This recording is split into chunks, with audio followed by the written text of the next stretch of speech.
Next আসতে পারি? আসেন।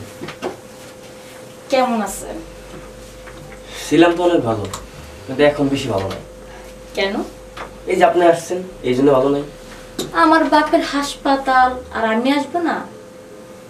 তাই বলে যখন তখন তো আর আমার এখানে ঢুকা যাবো না। আমার তো এখন বাইরে অনেক রুগী আছে, আমার তো রুগী দেখতে হইব, তাই না? ঠিক আছে, রুগীটা পরে, আগে আমি। কারণ এই হাসপাতালে যদি না থাকে তাহলে রুগী থাকবে কোত্থেকে? আচ্ছা, এত রুগী দেখে কি হবে? তুমি তো এখনো পর্যন্ত বিয়ে করো নাই, কা এত টাকা পয়সা কে খাবে বলো? কি আর খাবে? ভবিষ্যতে আমি যাকে বিয়ে করবো সে খাবে। কাকে বিয়ে করবে শুনি? কাকে বিয়ে করতে হবে আর আমি কাকে বিয়ে করবো সেটা কি আপনাকে বলতে হবে? হ্যাঁ বলো, কেন?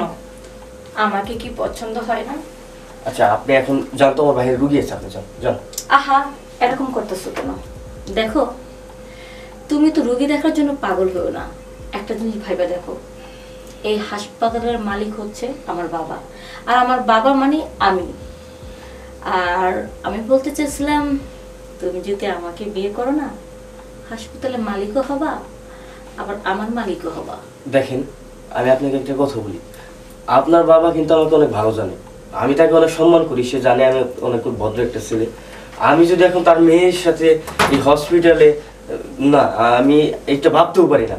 আপনি এখন যান, যদি কেউ দেখে ফেলে সমস্যা হবে, যান। দেখো, আমার বাবা তোমাকে অনেক ভালো জানে, আমি কিন্তু তোমাকে অনেক ভালো জানি।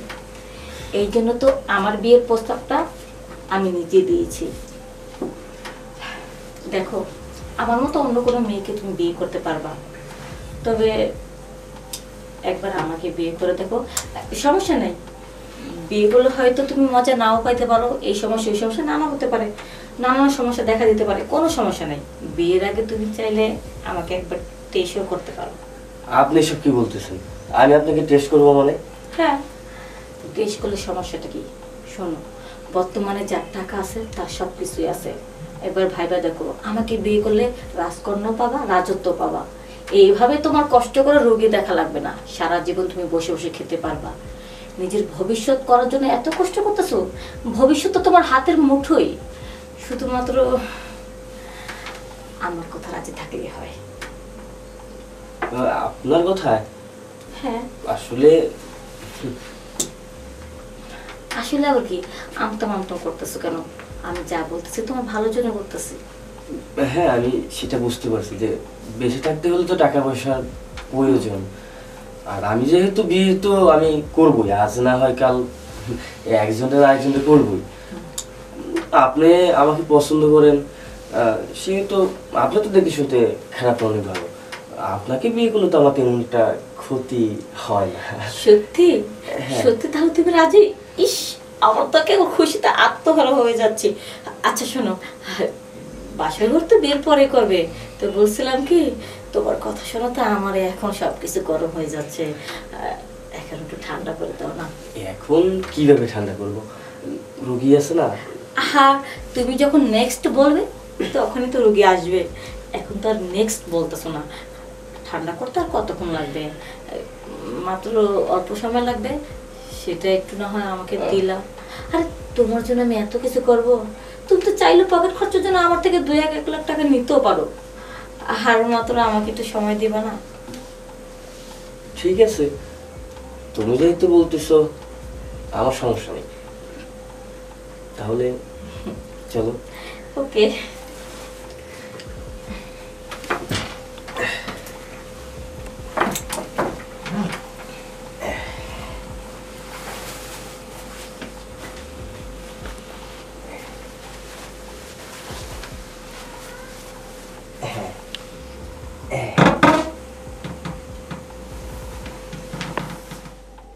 ভালোই তো লাগতেছে, অনেক মজা পাইতাছি।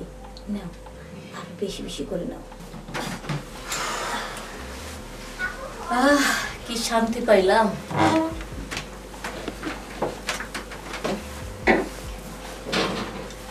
কি ব্যাপার, এত মজা নিলেন? আপনার তো মনটা খারাপ লাগতেছে। আসলে আমার বিষয়টা কিরকম জানি লাগলো। কেমন আবার? আপনার কি এর আগে বিয়ে হয়েছিল? না, আমার কেন বিয়ে হবে? আমি তো কুমারী মেয়ে, এখনো আমার কোনো বিয়ে শাদী হয়নি। না মানে আমি যখন আপনার কাছে গেলাম তখন মনে হলো যে আপনার মনে হয় 2 সন্তানের মা। মানে বিষয়টা কিরকম জানি লাগলো। যারা কুমারী মেয়ে তাদের তো এরকম হওয়ার কথা না। ও, এই ব্যাপার। হ্যাঁ ঠিক আছে, আমি ব্যাপারটা ভেঙে বলতেছি।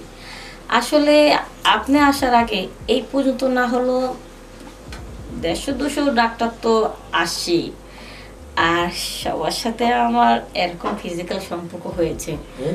আর তারা তো এমনিতে এমনিতে করতে চায় নাই, আমার এই গাড়ি বাড়ি হাসপাতালে লোভে করতে চেয়েছে, আমাকে বিয়ে করতে চেয়েছে। কিন্তু দুঃখের বিষয় একটাই, ওই সব কটা লোক না আমাকে বিয়ে করবে করবে, পরে দিন পালায় গেছে গা। যাক, হুম। আপনাকে আমার খুব ভালো মনে হচ্ছে। আপনি তো আর পালাবেন না, না আপনি তো আমাকে বিয়ে করবেন। হ্যাঁ অবশ্যই আমি আপনাকে বিয়ে করবো।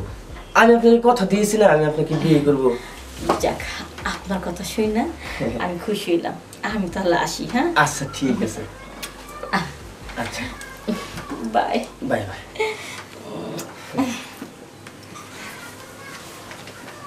হায় হায়, এটা কি কয়? হায় হায়, এটা আমি কি শুনলাম? আমি তো ভাবছিলাম যে এই মেয়ের বিয়ে শাদী করলে আমি টাকা পয়সা সয় সম্পত্তি জায়গায় হসপিটাল সব কিছু আমি পাবো, আমার কোনো কিছুর অভাব থাকবো না। এখন দেখি এই মেয়ে নাকি আরো 4-5 হাজারের কথা কইলো। হায় হায়, 4-5 হাজার পোলা লাগে যদি এরকম করে বিয়ের পরে না জানি আরো কত পোলাপানের সাথে মেলামেশা করবো। না না, আমার টাকা পয়সা ধন সম্পদ কোনো কিছু দরকার নাই। আমি এই হসপিটাল থুয়ে আজকেই পালাই, আমার আর দরকার নাই। এরপর থেকে আমি আর হসপিটালের কাছেই আসবো না। তো আমি যাই।